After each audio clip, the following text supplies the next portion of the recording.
Hello, everybody. Welcome back to the Kratom Sobriety Podcast. It's Decima. I'm here with Charlie today. This is episode 34, and this week Jacob is going to be interviewing Zack. Right before we hopped on, I just heard that Joey Talks, who's this big personality on YouTube around Kratom. He's actually a Kratom consultant, has quit Kratom. Oh, wow. Yeah. He at one point said he was using like 80 grams a day. And then the last 2 or 3 years, he had stabilized on 20 to 25 grams. But he described a really difficult withdrawal process and that it was hard to quit, like many of us experience. And I have a lot of respect for him to being honest about it. And I'm trying to demean him in any way. But I just think it just speaks to the nature of this substance.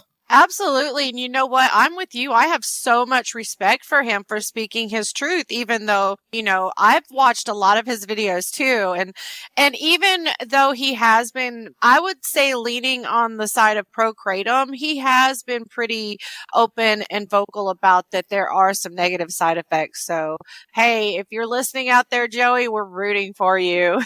Yeah, we're going to tackle a subject today, California sober. And, off the bat, our podcast, we're harm reduction positive, even to the extent that some people using Kratom, as much as we focus on the downsides, might be appropriate for some people. But there might actually be better options than using Kratom as a harm reducer. It is dangerous to, buy drugs off the street, steal pills, share needles. Or drinking a couple liters of booze a day can be really bad too. So in some cases, Kratom might be a safer option, but there might be better options than Kratom. And one I would think would be smoking pot. And you can also get fentanyl testing strips. You can get safe, clean needles. You can try medicated assisted treatment. So I would lean on Kratom as harm reduction as the last resort. Yeah, sure, Charlie. I actually, just to,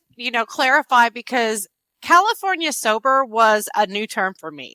I had heard it a couple of times and I wasn't even really sure what it meant until I became California sober. And so anybody that's listening that doesn't know what that means basically that you have quit everything but pot, but marijuana, cannabis. You still use cannabis. A lot of people do see cannabis as a medicine. It is medically, legal in a lot of states, and people, they actually have prescriptions for this. So it is a common term I'm learning within the recovery community, Cali sober. Some people say if you're Cali sober, you're not sober. So I guess that's kind of why I wanted to talk about it a little bit today, just to let people know there is no right or wrong way to do this.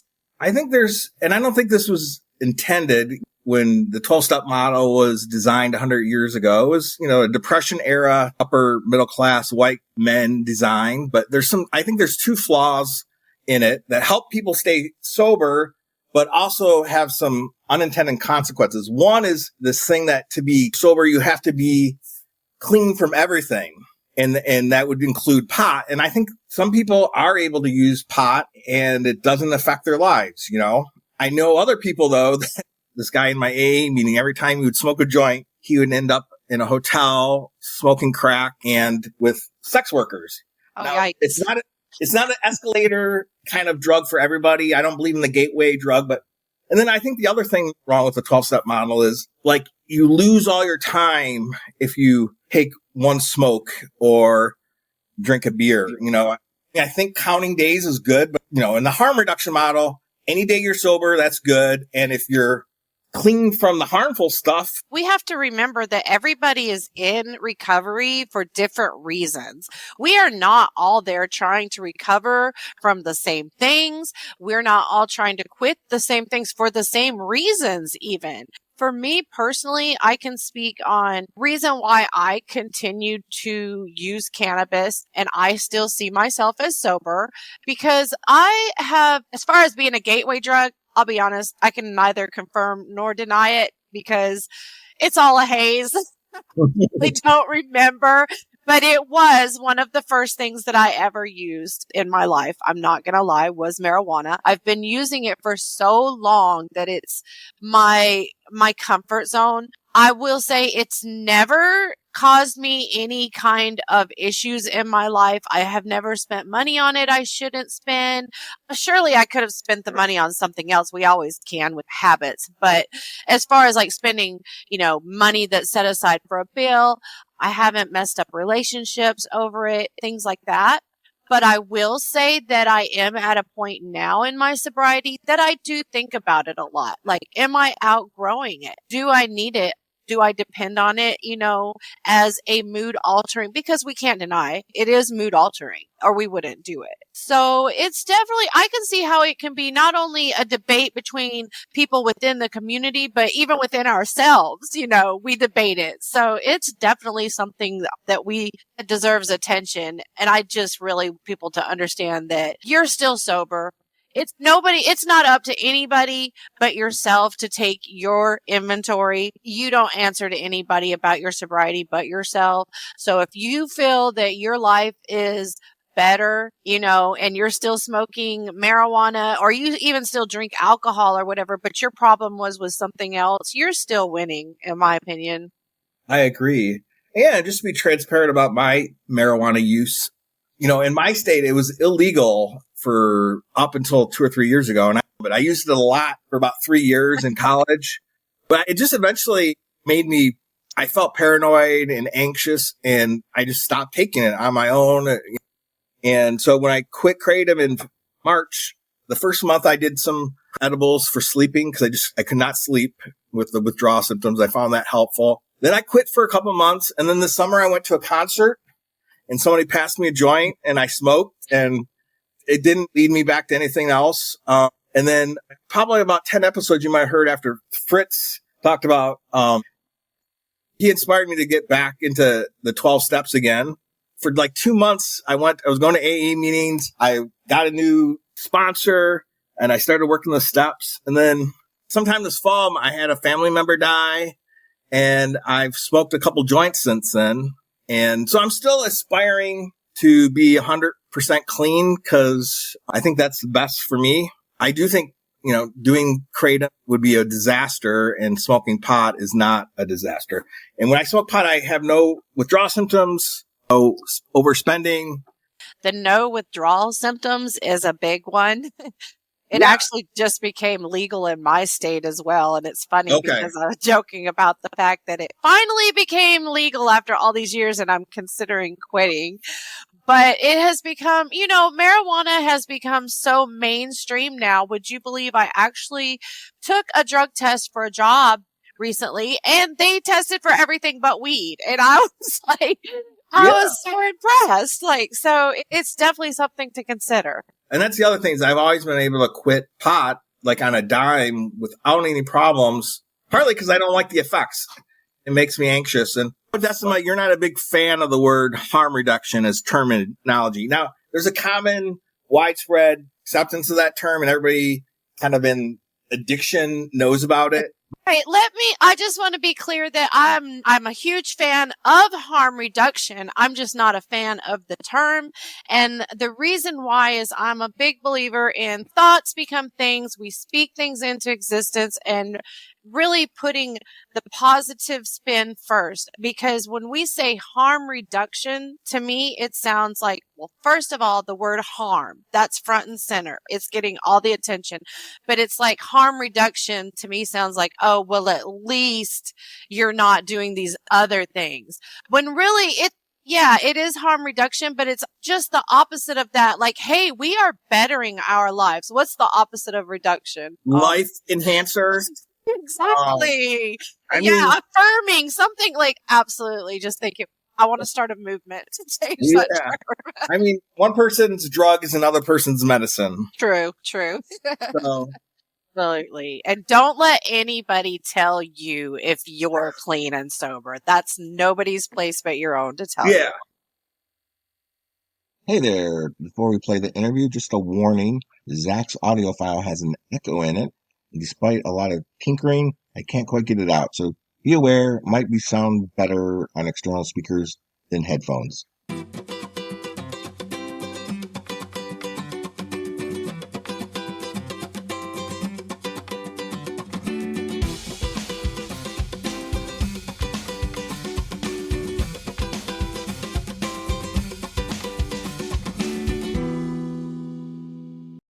Hey everybody, this is Jacob, and today on the podcast we have Zach.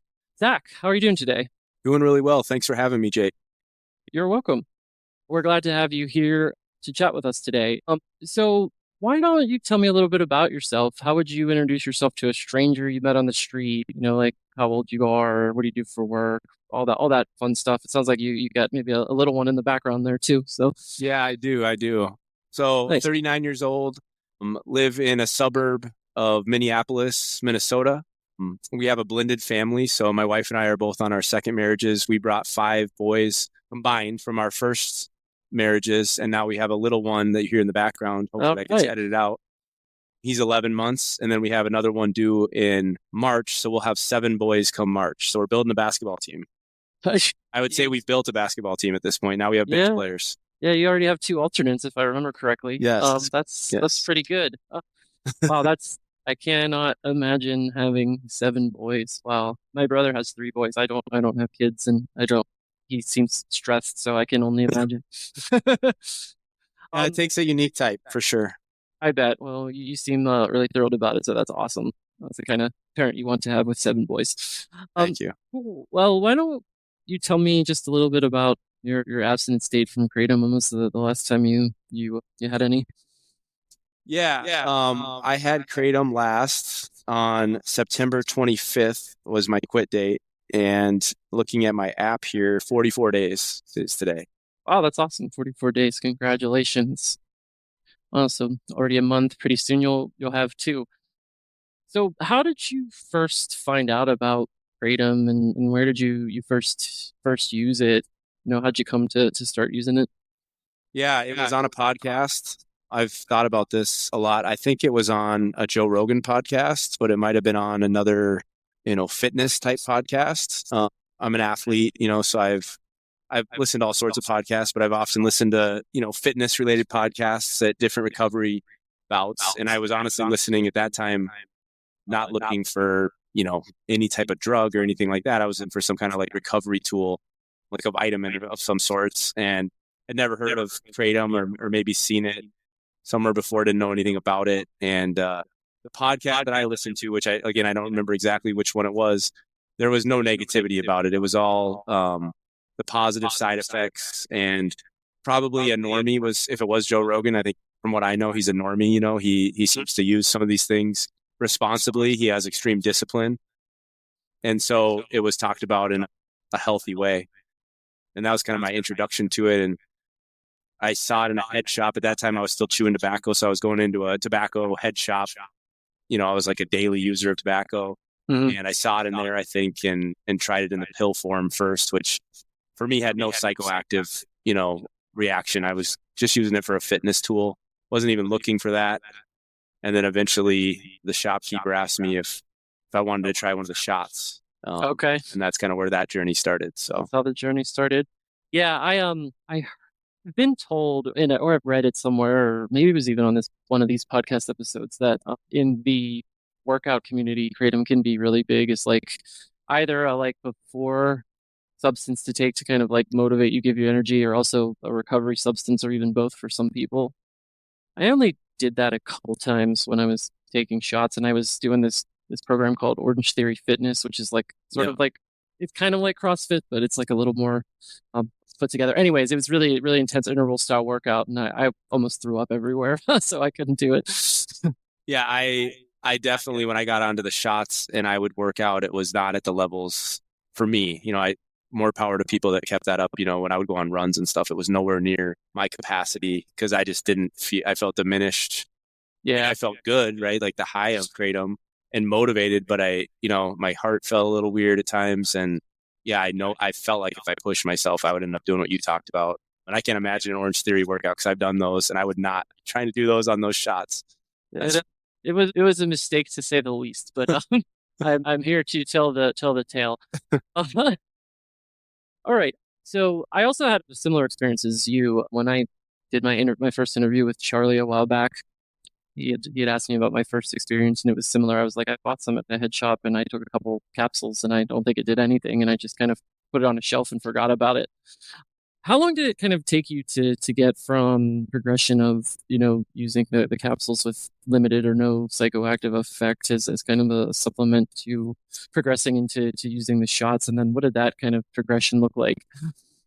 Yeah, it was not very long at all, if I remember correctly, and it was probably about a year and a half ago. And I really was taking, and I don't remember what the concentrate of the pills or anything. It was very short lived with those. Like I said, I was simply taking it as a nutritional recovery. I was not looking for a high or anything like that. And I had gotten to the shopkeeper because I went in there pretty much every day for a tin of chew. And Okay. at some point they had seen that I'd bought pill version of Kratom. And I still remember this clearly. I remember him saying to me, "Have you ever heard of these shots? The shots version of Kratom?" And I said, "No, I haven't. What's that?" And he showed me, the little OPMS black or whatever. And he said, "You would like this." And as someone that's been in the recovery community for a while, I knew immediately, what he was talking about. Although I wasn't using it at the time, I'll say I wasn't in recovery. So my guard was down. Mm-hmm.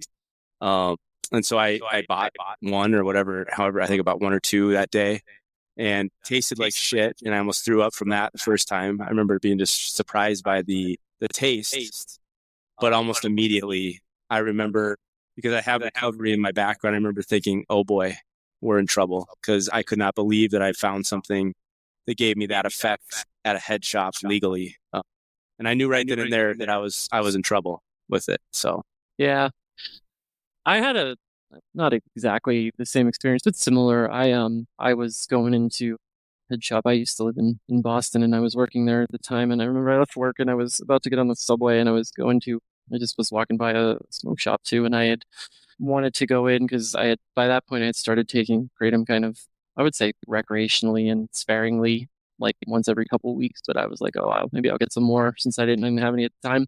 And similar, the guy was like, oh, have you ever tried these? You should try this. I think it was a OPMS Gold Shot, if I remember correctly. And I was like, no. And he was like, well, it's $20. And I was like, oh my God, that's a lot of money. It's like, but it's worth it. It's really worth it. You should try one. And I was like, all right, I'll give it a try. And I kind of had the same feeling, although I'd be lying to you if I said I knew in the back of my mind, because I also have a background in recovery, that if it was actually doing that, then there was probably some problems with it, because I also have a bit of a history with opiates too. But unfortunately, I kind of suppressed that and just kind of was like, well, as far as I can tell, it's not really addictive, so how bad could it be? yeah. Yeah. So have a history of struggling with other substances as well, it sounds like. Yeah. So, I mean, back to when I was 17, I'm 39 now. I know looking back, the first time I tried weed and alcohol, I used it addictively, and I learned to hide it. I came from a strict background, parents that obviously would not be okay with. And there's a lot of expectations in my household for my sister and I. So I learned very quickly, probably from the first use, how to use and then pretend not to be under the influence. The first drinks that I took, the first times that I smoked. And I still remember that within a week, and I had always been, a pretty high performing student and an athlete. Within a week, I was finding ways to get it myself, finding ways to hide it, finding ways to go to school, and that's carried through my whole addiction. I spent so much time getting high, getting drunk, or whatever it is, and then pretending not to be. And that's an exhausting place to be. It just seems like I've surrounded my life, and whether it's for school or work or the relationships I've been in, it's not been okay for me to use the way that I want to use. So I use the way I want to use, and then I hide it. But yeah, I advanced into college, barely graduated, because I kind of had some freedom for the first time, and just kind of get degrees attitude. And then after college, got introduced to some harder, college was just kind of weed and alcohol more, a lot of it, pretty much every day. And then post-college, got introduced to cocaine and ecstasy. And then pretty much, through my 20s, I tried everything. I tried opiates, pills. Did doctor shopping for a while. Like I said, ecstasy. At one point, some heroin came into the mix. And then the treatment started. I think I've been to about 8 treatments. overall, 3 times inpatient. Hazleton is in Minnesota, about an hour away. So I've been there 3 times. I don't know if there's a Hall of Fame there. I don't want to be on it, but yeah, it might be honorable mention at this point or something. I'm not sure. So okay, yeah, thanks for sharing that. We have quite a lot of similarities. I'm 2 years older than you, but I also, like, the first time I drank when I was like 16 or 17, I just remember being like, this is the feeling that I want, and it was kind of on from there. My parents weren't super strict, and they were pretty busy, so like I could get away with a lot. It wasn't until but that also, like, I don't know. By the time I got to college, I was like, I did so much nonsensical, stupid shit in high school that I was kind of mellowed out a little bit for a little while. So I was able to get through that kind of with my head on my shoulders, I would say. But ever since, like, then, when I was in relationships or when I had like roommates when I was in my 20s and lived in the city, I got really good at hiding it too. And I just remember when I finally, like, truly had enough with drinking and using in my mid 30s, when I told my wife, she was like, I don't know how I didn't notice this. And I was like, well, it's because I'm good at what I do. yeah. I don't mean that in like a proud way. It was just like I was really good at hiding it and pretending everything was okay when it wasn't. But you started with the capsules and eventually went into the store, tried a shot. And is that when Kratom started to become a problem for you, or did it kind of further ramp up and then become a problem? Tell me a little bit about, the progression there into it ultimately starting to become truly a problem for you. Yeah. So if that was, like I said, the timelines are always a little fuzzy for me. If that was roughly a year and a half ago, the first time I tried a shot, and I knew in that parking lot that day that it was going to be a problem because it was something that I could go and get legally. And I was already starting the thought process of how I was going to, cover it up with my wife. And I shoot at the time. So there was going to be an ability to have charges for a tobacco shop, which at the time I wasn't thinking through how expensive these things are. Right. So yeah, it's going to be harder than I thought at the time. But mostly it was that I don't have to doctor shop. It has an opiate-like feel, and I don't have to go in a back alley to get it. I can go and legally get it. And I just couldn't believe that was high that I could obtain in that way, I guess. I guess I can remember different points in my life seeking out a legal high and not being able to find one. And this just kind of fell into my lap. And so it was immediate everyday use at that point. Okay. It was just, one shot a day.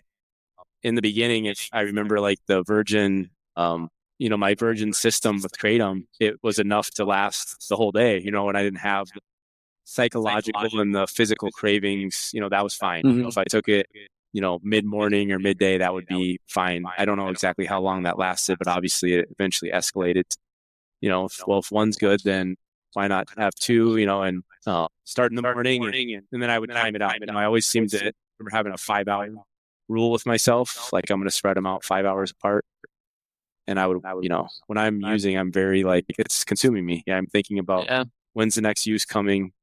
And that's probably me like fooling myself that I'm doing it safely or something, because I didn't read the 5-hour thing anywhere. It was just a thought process I put on myself. And that ended up obviously changing and going away anyways, as I evolved into the addiction with it. So I think, at least from my understanding, like when you put like rules in place, that's a classic telltale sign of an addiction problem. I did that too. I remember I used to make sure that I would time it so like I could take my first shot of the day in the morning before I ate breakfast, but also and like make sure I had enough time to do that, and then have coffee like 2 hours later. So that was like wearing off at the time I was going to take the next one. It was a whole kind of crazy thought process, but yeah, it does become all consuming and just, takes over your whole life eventually. Just like any other drug, at least that was my experience.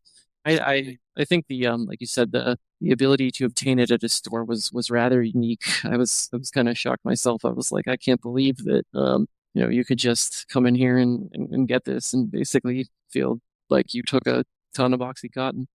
Yeah, to be honest. I mean, in the beginning, and I've heard, listening to the podcast episodes through the last few months, really from when I started to get clean 44 days ago, I remember listening to it in the very beginning and all the way through.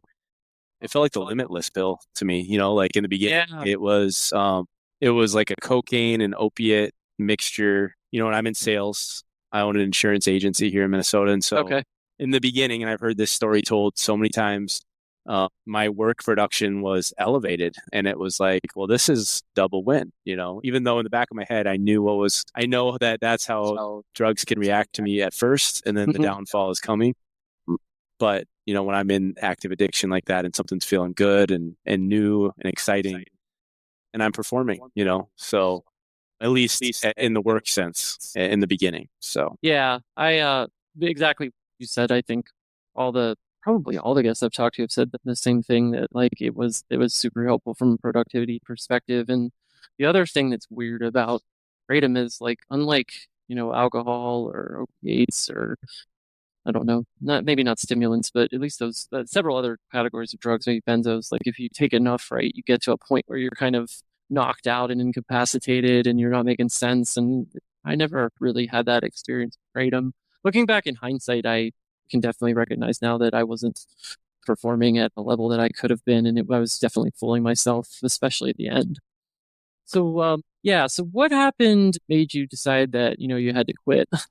Yeah, so I've had a couple of attempts in the last year and a half. Obviously, the most recent is, 44 days ago.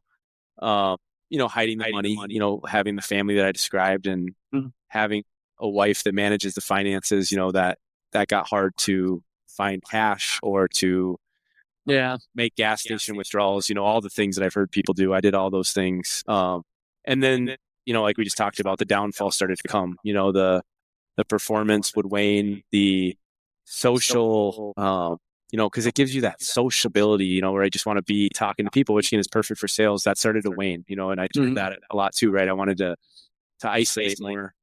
And my wife has been through a journey with me, so she knows the signs, and at first, because it doesn't have the nodding out and slurred speech and the physical signs, although he was able to eventually see like the pin dies, she would see that in me.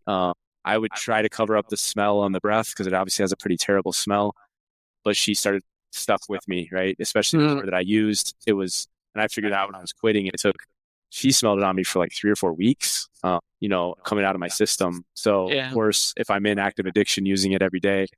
So anyways, those things kind of got, found out, I guess. And I knew in the back of my head, like we talked about with recovery in my background, I knew that, where it was taking me was not going to be to a good place. So I tried to quit, and it was cold turkey, we'll say somewhere around a year ago or a year and change ago. And it was terrible. Yeah. It was absolutely terrible. It was extreme sweats, all the bathroom stuff that we don't even have to talk about. And I just remember like the leg issues, the restless leg, and getting up seemingly multiple times during the night because I couldn't regulate my body temperature, and I was sweating my wife out of the bed, and I would go in the fetal position in the shower just to warm up and to get dry, because I'm just miserable in my sweat in the bed, and I'm freezing, and then I'm hot, and then I'm freezing. And I remember going through that for days, and then, eventually kind of coming out of it a little bit, and didn't really jump back into recovery. I maybe went to a couple meetings. I know how to do that. I've been to, thousands of AA meetings, worked the steps and stuff, but I kind of just put my toe in the water. And honestly, at the time, I probably wasn't willing to admit that Kratom was on the same scale as some of the other stuff that I'd gone to those meetings for. Yeah, I told myself that for probably 2 years. Yeah. And so it led to a period of abstinence. I wouldn't even call it recovery. And then eventually a use again about 6 months ago, where it just went back to the same exact place. We'd actually just moved to our dream house. We have a property out in the country now. We have a farm here, and oh wow, awesome. We bought a business to add on to the business that we already had, and I fell back into addiction at the same time. So it was awesome. I didn't enjoy any of it because I was doing that and being dishonest and all those things, and then the fear starts coming in about how much there is to lose now. And that's something that I've been talking about in meetings recently. The promises that are talked about. What's not talked about is you can get the promises and the stakes go up. You have more to lose now than maybe when I walked in the doors 12 years ago, to recovery meetings and stuff like that. With all the kids that I support and my business and our house now. So that was in May. Didn't last long. I realized real quick, like I cannot go into this. So I think after a month in early June, tried to get a little more serious. Had to go through a little bit of the withdrawals, but it had only been a month of use, right? So it wasn't as bad. Okay. And we went on a camping trip, and I was like 15, 16 days sober. It's a 10-day camping trip we do every year in northern Minnesota. And went into that trip on fire, got to a bunch of meetings, have been talking to, strong people in recovery. And then we were in a remote place for 10 days. And I made what I do often, like good excuses. There's no meetings around here. We're in remote Minnesota. There's no service. I'm with my family. And on the last day that we were there, I got in a fight with my wife, drove to a big city about 30 minutes away, and Kratom became a thought. I saw it at a head shop in that Grand Rapids, Minnesota. And I said, I'll just do it once. The greatest lie an addict will ever tell themselves. Yeah. And so that was mid to late June, the end of our camping trip. And that started me on a journey until September 25th. And this time it went to the highest place of, more bottles a day than ever. The lying and all of that was just huge because I was protecting it, and then the withdrawals were just horrible, as everybody has said. And the sweats lasted seemingly 25 days. I mean, it was just insane. My wife was so sick of changing the sheets, and I did try to help change the sheets too, obviously. But yeah. So yeah, that's kind of brings you up to speed with, I guess, the last year and a half and the bouncing around trying to get over it to where I'm at today. Yeah, there's a lot there. And I think for the listeners, the main things that I would take away from this conversation, because I have a very similar history and probably a little bit more experience, unfortunately, with Kratom than you do, but it's all the same terrible stuff. It always gets worse the more you do it. 9 times out of 10, the withdrawals are going to be worse, unless, like you said, you have a kind of a shorter relapse.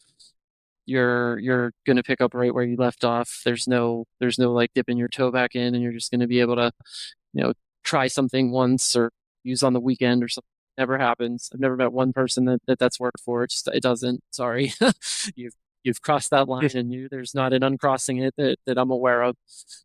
And the other thing is that, the more it just gets harder every time to do it. Like, I don't know. It's just, you get to a point where you're just like, I just can't do this again. Like I can't tell you how many times I relapsed, because like the timeline's fuzzy, but it was probably like 10 times. And I remember the last time I was in a similar position, I was like 18 or 19 days out. I was like, still can't sleep. My body temperature's all over the place. I had this depression and like suicidal ideation, and I never had that before, and it scared the living hell out of me. And then that was at the point where I relapsed for the last time, and then after that I went and got help. But I was like, it'll take you to a really dark place if you let it, I guess, is where I'm going with this long-winded response to your response to my question. No, that's all super important stuff to be said, and I think it needs to be said. And just to clear up, my shorter relapse in the middle was only because I got found out. I got found out, and thank God that I have a wife and kids. I think about that often. I think those things were placed into my life for a reason, because they have been enough of a guardrail at times.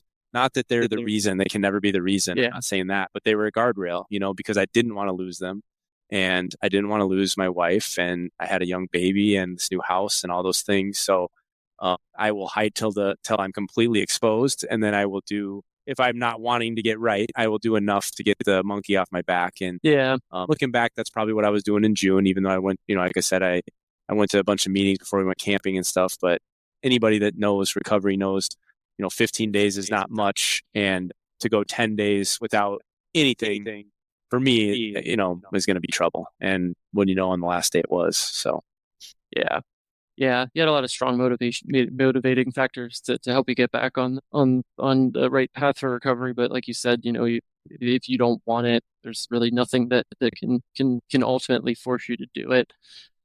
So, you mentioned you went cold turkey. Anything that you did to help or took to help with the withdrawals? Sound like maybe the shower was helpful. That was super helpful for me. Nice hot shower or hot bath. Yeah, I did a lot of those Epsom salt baths. I did. You see the sauna a little bit behind me here. I did the sauna a lot just to like try to force sweat out. I did magnesium. I think just like some ibuprofen at times. turmeric, I believe, is something that my wife believes in. I tried some of that. Okay. It's just like a natural pain reliever from what I understand. And honestly, the rest was just kind of gutting it out. And once I got through the first, I would say 36 to 48 hours where I really couldn't focus on much anything except for just getting through it, I found this podcast and I started listening to the episodes, and that helped because it was so relatable, and I really hadn't heard a lot of people talk about the downsides of Kratom. I knew they had to be out there. I would say to my wife, and I would say to people I would talk to, and most people I would talk to, even in the recovery community, didn't know anything about it. And I would say, this is going to get out at some point. It's just, I'm an addict. I know what I felt like when I put that in me, and when other addicts start doing the same, which was happening, right? And if you do enough research, you see that. I just hadn't done enough at that point, so I did feel a little bit isolated with it. So that podcast helped. And really, for me, I just had to kind of gut it through the first. And I think I kept reading all the different Google listings about the timeline of withdrawals, and everything I was seeing was saying it peaks at 72 to 96 hours, I think. So I just kind of had my eyes on that. And I'd gone through it obviously a couple times before. Yeah.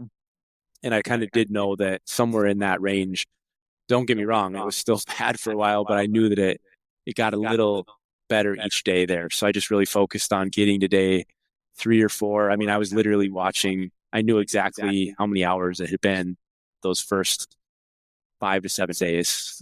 Yeah, every withdrawal cycle I've been through from this or other substances, I did kind of the same thing. You try to live in the moment as much as you can and know everything's temporary, but at the same time you're always watching that clock in the back of your mind, just hoping you can get the hours to tick away to a point where you can start to turn that corner. And yeah, I think 4 or 5 years ago when I first saw Kratom around, I never, I didn't really hear anything negative about it or really see anything about it. But now it's every day there's another article that we find of a local news media outlet across North America picking it up and highlighting dangers or the fact that it's starting to become a problem in their area.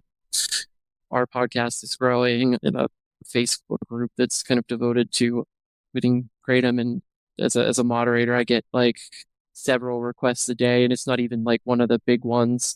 So I think there's a huge portion of the population that has found themselves trying this substance and didn't really, probably like us, understand what they were getting into at first, and are gonna have to get themselves out of it at some point. And hopefully we can be there to help them. I have a sidebar question, just because I'm curious. So you have a sauna, and I traveled to the Nordic countries for vacation this summer because I didn't really go anywhere when I was in active addiction. And I was like, I should go somewhere. Talk about that. Yeah, so sauna's really big there, and I know, being in Minnesota and that part of the country, is that common? Since you do the same as your Nordic brothers and sisters across the ocean? I hadn't thought about it in that way. I'm sure there are people I've seen outdoor, the barrel sauna, and things like that. Not to keep going back to the athlete fitness thing, but that's really where it started for me. Was okay. And I'm getting older now. I'm almost 40, so to get on the treadmill or things like that. And it is, I'm a freeze baby, so it is nice to get in there. The rest of my family likes to keep the house cooler than I would like sometimes. But for the most part, it's for fitness, health, I guess, and just health. But definitely I used the crap out of it when I was withdrawing, because I bet, that would be awesome. I'm sweating a lot anyways. I might as well just help expedite the process. I figured the more I can sweat and get this stuff out of me, the better. So cool. Sorry, I had to satisfy my curiosity. Yes, I hadn't thought about it like that, but I'm sure there's a lot of Minnesotans that have it for that reason too, specifically. I would suspect that's the case. All right, so how'd your first month go now that you've got 44 days behind you? What was that experience like? Yeah, better than expected. The first week was rough, as I just described. I'm so grateful I had people around me in the recovery community and people a lot smarter than me that I look up to. And I probably heard this before coming off of relapses, but I really received it and accepted it this time that, I might have at that time that I heard this 8 days or whatever it was, but all the work that I've done in the past in the meetings and with the 12 steps and things like that is not lost.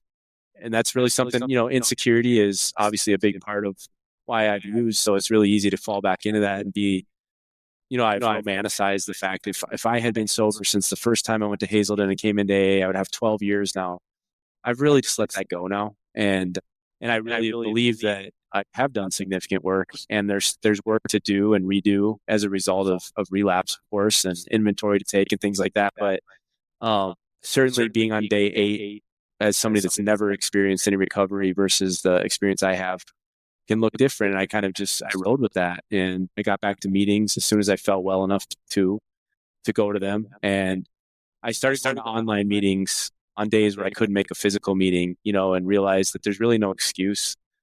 This is just my journey, right? There's really no excuse to not go to a meeting when they're everywhere all the time online, even if you can't physically make one.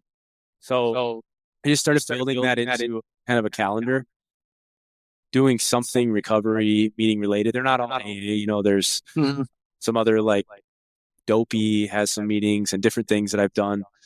Yeah, I go to Smart Recovery myself. Yeah, it works well for me. Smart Recovery, I think I've heard you talk about that. So it's kind of a mixture. There's a Christian recovery group I go to once a week. So it's really a mixture. And I found that that's worked well for me, kind of having a blend. Yeah. It's going to the same thing, having a higher power help me overcome this thing. So. Okay.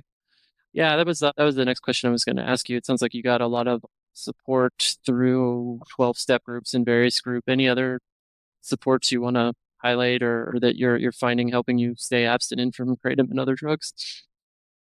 Yeah, I've always, when I look back my history of recovery, working the steps twice with the sponsor, and then really my story, I think it's a common one.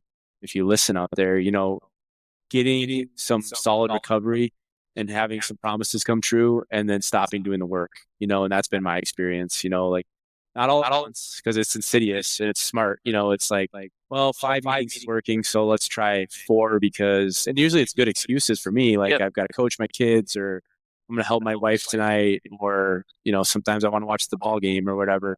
And then slowly I let it seep down to not much recovery at all. And that's a dangerous place for me. So, I guess I don't know where I was going with that exactly, but, that's kind of been my story with it. So realizing that having a blend of it kind of keeps it fresh for me. And, and a variety has been helpful, at least so far in this journey. Yeah. I think, what you said about that being, a super common progression of like getting into recovery, getting into a good place, not focusing on it enough, and then finding yourself back in addiction. Like that happened to me. That's 100% why I ended up taking kratom in the first place. I was sober from alcohol and everything else, and I was doing really well, and had a bunch of time under my belt, and I just slowly, but it was like you said, it wasn't like even like I was just like, well, I'm not going to go to any meetings. It was like, well, I'm gonna go to 2 instead of 3, and then I'm gonna stop by, and I like to read, and there's a lot of really good literature books out there on like basically any drug of choice. There might not be one on kratom yet, but there will be. But basically, you can, if you like reading, there's a lot of recovery books, and I stopped doing that. So that's one of the reasons why I'm doing this. I'm trying to do various different activities to kind of not only help out others, but more or less keep myself on track. The other thing that I really think that you said that I think if I was listening to the podcast, I'd hone in on is that having various things. A wise person that has much, much more sober time than I do told me that, there's things about every single specific recovery program that you're not going to like. So like if you hate AA, I guarantee you there's probably one thing that you could take away from it. If you just are open to listening to all of it and taking what works for you and leaving what doesn't. So, and I think you're also really humble, which can tell like people that have been through a bit of a rocky road like that. Because I felt the same way, like, why, when I was first trying to seriously quit alcohol, I was like, why me? Why do I have to quit drinking? Why did this have to happen to me? And then, once I did that, and then I found myself struggling again with a different substance. It's like, well, I already did this. Why do I have to do it again? And it wasn't like, okay, well, just doesn't matter why you have to do it. And you don't and you can keep struggling, but looking at being humble about it, I think is important. Yeah. You said something I meant to say when you initially asked me the question, being servant's heart, and what you're doing with this podcast is your version of that, and I'm sure you're doing other stuff too. And I tried to sponsor people years ago when I went through the steps, and they went back out, which is kind of what happens. I mean, how many times have I done that to sponsors? I took it personally or made an excuse and kind of stopped making an effort to be available. And so I've long known, if I was honest, that's one of the missing components is giving back what was so freely given to me. So what I've done in the last month is part of one of the recovery groups I'm in. We had a guy that relapsed and he ended up in the hospital with a 0.33 and he was still upright, which was amazing. But we took turns that night, going to the hospital and making sure that, because he didn't have any family there, he was estranged from all his family. And when I left the hospital that night, exhausted and driving back to my farm, I've never felt so grateful for whatever I had at that time, maybe 30, that was like a week and a half ago, 32 days. Yeah. And those are the type of things. And I've done some of that before, like taking meetings at detox, but it's been many years. And that stuff is so important. That's what the podcast is too, right? We listen to these stories and it's uplifting and we can relate. Getting it ground zero like that with somebody that's, in the hospital with a 0.33 and they're going to be taken in the middle of the night to a detax and they don't know if they have their job on Monday. For me, it was extremely powerful and I'm really glad. How's your life today, Kratom free? Yeah, my life is in an amazing place right now. 44 days sober and waking up with a disciplined routine. For me, it's got to start right away in the morning. Getting close to God. I do some prayers, some prayers from AA, some prayers just for myself. And then I do some readings. Like you talked about, different recovery books, kind of keep it fresh. Sometimes I'll listen to videos or things like that in the morning, but I just really try to start my day, do some meditation. I'm not good at that at all. Very busy mind. But I just really try to do that every single day before I do anything else. And so for me, that means waking up early in the morning because I got a busy household. A business to run. And that took discipline because I'm not really a morning person by nature, but I realized how important it was for me to start my day that way. So I've kind of made myself into a morning person, which is crazy because I never thought I would be. But I also have a lot of gratitude to be healthy and alive because like you said, after you've gone through a few of those episodes and those withdrawals, I never want to go back to that. Not the first few days and not what it was like even after a couple weeks, in the pause or whatever they call it, right? And the sweating and all of it. So yeah, no thanks. Me either. I don't ever want to do that again either. All right, a little bit of a lighter question. If you could travel anywhere in the world, where would you travel to and why? That would absolutely be back somewhere in Mexico with my wife. We had a couple years in a row where we had some trips. The kids were with grandparents and we were able to go to Mexico for a week to 10 days, which is for us is very rare, obviously having a big family. Yeah. COVID happened and, obviously that put travel on pause. And now my wife's been pregnant, for a couple years running here with these little guys. So at some point in the future, we'll get back to that. I don't know when that will be. Obviously we got to get these little guys probably a couple years in and things like that. But that would be definitely where I would want to go again. Awesome. Yeah, I should I haven't taken a tropical vacation in a very long time. Maybe I'll put that on my list soon. All right. So what is your best advice for someone getting ready to quit Kratom? It's a great question. To prepare yourself for the mental side of it, that, and everyone's quit's probably going to look a little different, right? If it's cold turkey or taper, that, which I really just learned about from listening to the podcast. I have no formal education or research on that. And I have no opinion on how somebody does it. For me, I knew that it was going to need to be cold turkey, just knowing myself. The tapering would not work, if I was just being honest with myself. Yeah. And so preparing myself for what was going to be a tough few days, especially in the beginning. And tough is an understatement. And then I would say to ask yourself, are you really wanting to be done or are you just wanting to take a break? Because if you're doing it to take a break, man, you're going to go through hell and then you're going to go through hell again the next time that you take a break. Easier said than done, right? If you could all plan that out in that way, it'd be ideal. But I would also say if you don't have recovery history, to maybe make a plan about, when you feel well enough on the other side of this, what you're going to do. At least that's my experience is it's going to take some recovery and that can maybe look different for everybody. But I think that's going to be really important once you get on the other side of feeling a little better. Yeah. All of those are really good pieces of advice. the mental part I really loved because I think the physical part gets all the attention, but I would actually take the physical hell of kratom withdrawal over the mental with hell and mental hell any day of the week, because I don't know, there's just something about the mental part of coming off of it that's its own special version of hell. Yeah, it's the sky is falling, and it's this impending darkness of things aren't going to work out. Yeah. This is kind of what and that is just permeated into me for that 72-hour period. And I don't mean to scare anybody, but that was just a very real thing. Yeah. And yeah, you're right. The physical part sucks, but it's the mental must be really bad if we're both saying that that's the part that we're thinking of right now.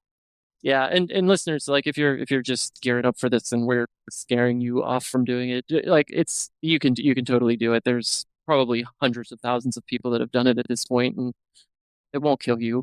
It'll suck for a while, but you can get through it. And if you need help, there's help out there, so don't be afraid to ask.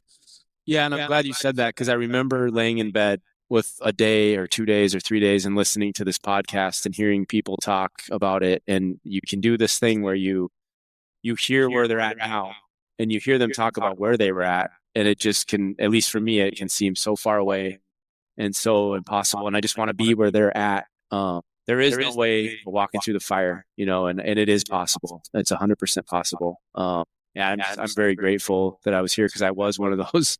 I was laying in that bed listening to this podcast, and maybe with a slight dream that someday I would tell a story, that might help somebody else, and so certainly lots of work to do. And it's really not lots of work to do. It's one day of work at a time is what I condense it down to, and I can handle that. So yeah, me too. I that was the thing that not with kratom, but with probably alcohol, that really stuck with me and is continuing to stick with me. Just don't think about next year or the rest of your life, 3 years, 4 years, 2 months. All you have to do is get through today. And if that's even too daunting, all you have to do is literally get through the next couple minutes, and then get through the next couple minutes. Just take it at whatever chunk sounds like you can do it, whether that's, even if that's only 30 seconds, like just break it down into something that sounds manageable, or that your mind can think is manageable.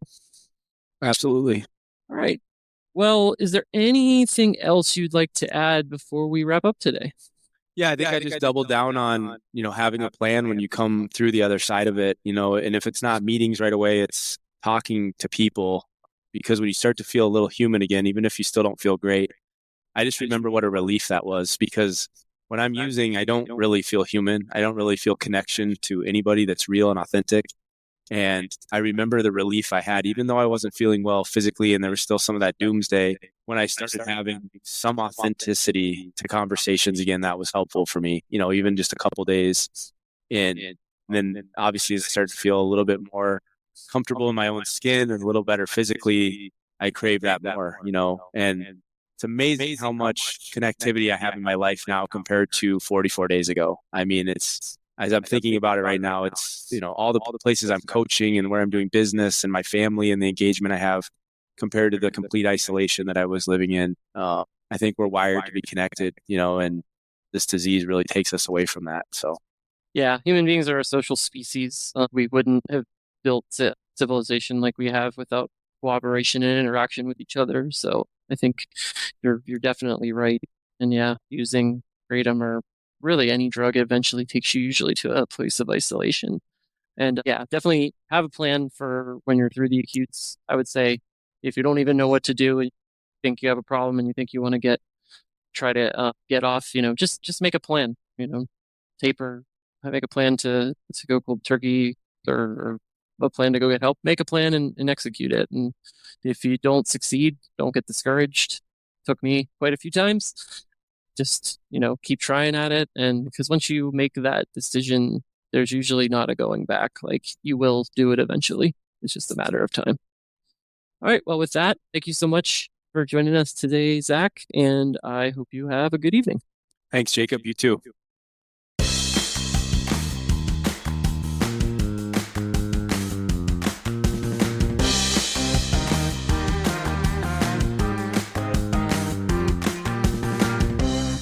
Kratom in the Headlines. Hi, everybody. It's Jacob. And this week on Kratom in the Headlines, We have an article from a publication called naturalproductinsider.com, and the article is entitled Law Firm Who Won Millions in Kratom Cases Raises Doubts About Fed Bill. So this article is in response to the Federal Kratom Consumer Protection Act, otherwise known as the KCPA. This was introduced in October by both a Democratic and Republican senator, so Democrat Cory Booker of New Jersey and Republican Mike Lee of Utah, I believe, and essentially is targeted to essentially focus on products that the Food and Drug Administration considers to be adulterated or unlawful.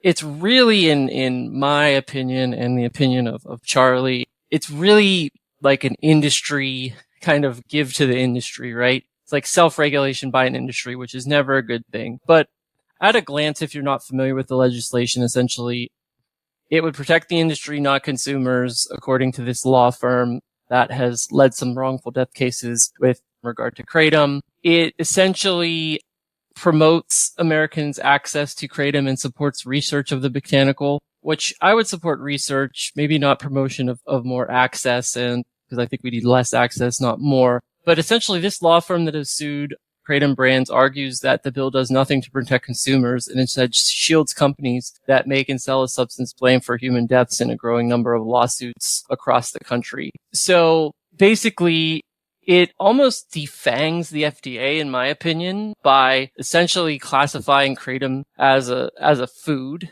It also protects Kratom from future administrative actions, which is, like things like regulation and stuff like that could actually be good for consumers.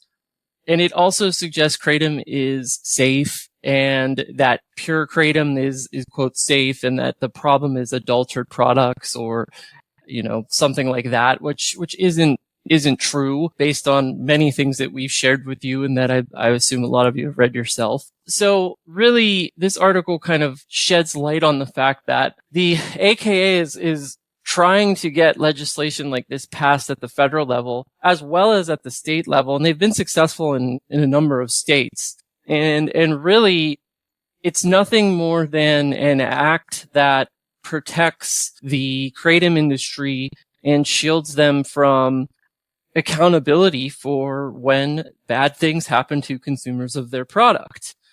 I don't personally believe that Kratom should be illegal, but I also don't believe that the lies that are continued to be perpetuated and taken as truth. And essentially, a lot of what is within the Kratom Protection Act does just that. So it's a very interesting article. We'll link it in the show notes, but I would go ahead and give it a read. A little while back, Charlie also wrote an article with a lot of really good points. If you're interested in that, take a read. It's on our website, and we can also provide a link to that in the show notes. Thanks, and keep it Kratom free.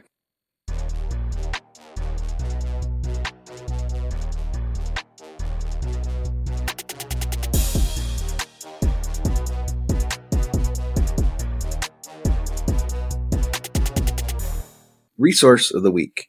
Today we're going to look at an article from the Wall Street Journal. It's entitled, Cannabis That People Are Using for Anxiety is Probably Making It Worse. The subtitle is, Anxious Customers Are Looking for Help, and Pot Companies Have Promoted Their Products as an Answer. This is a pay-for-view article to read. It does look like you can listen to it for free.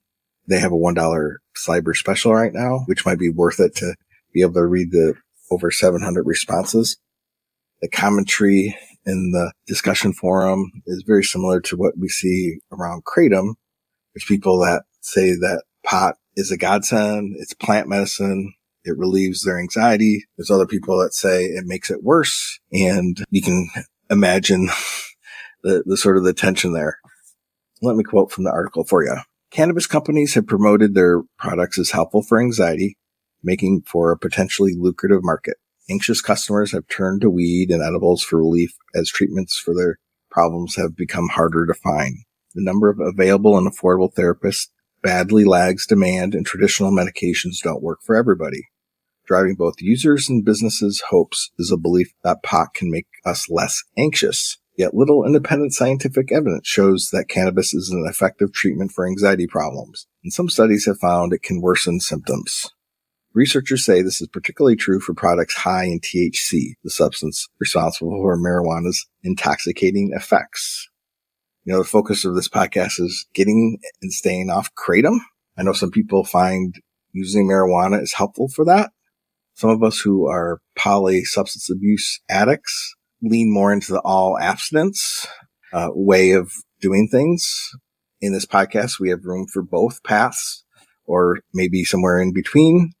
The only thing I'll say, I think marijuana is relatively safer than Kratom or booze and drugs, especially if you stay off the roads or don't operate heavy machinery. You'll be relatively okay. But I know some people, when they smoke pot, it lowers the inhibitions and it can set off like cravings and get them into trouble. You need to make your own choice. I know I go to some AA meetings where they frown upon drinking non-alcoholic beers or mocktails because that can be a slippery slope.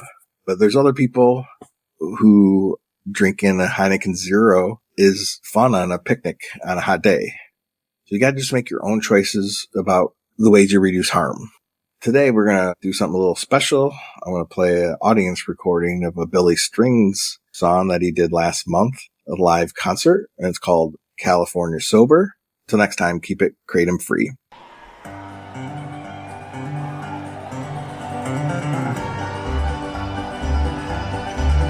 Well, I used to like to ramble with my good time friends and neighbors. Now I find I'd rather lie awake in bed.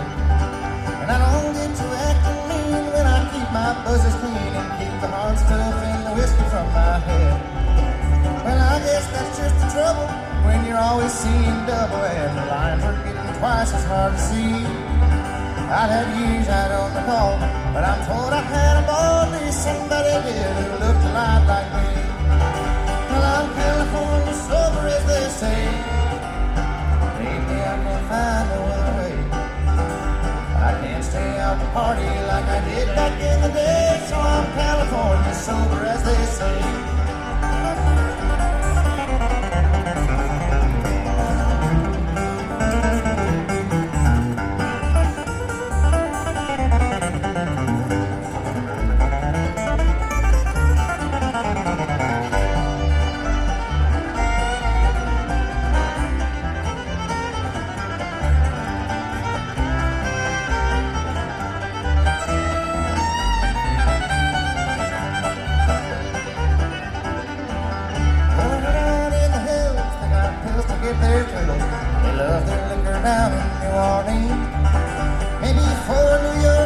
Sugar cane will fit the bill, but in no time flat you're out of what you need. The old crew don't get together anymore these days much ever. And some went straight to jail. Now they're busy posting vids, just trying to raise their kids to the raising holy hell and posting them. I'm California sober, as they say. Lately I can't find no other way. Can't stay out to party like I did back in the day, so I'm California sober, as they say. Oh, yeah.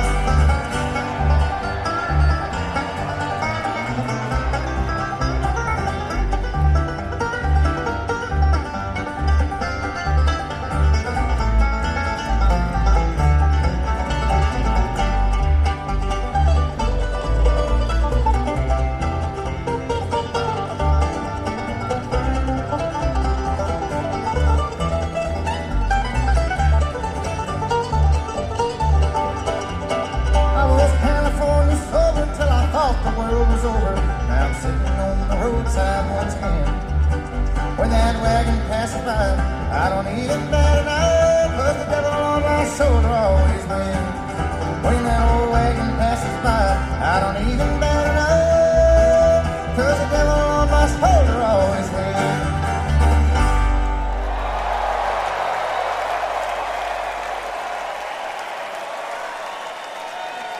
Thank you.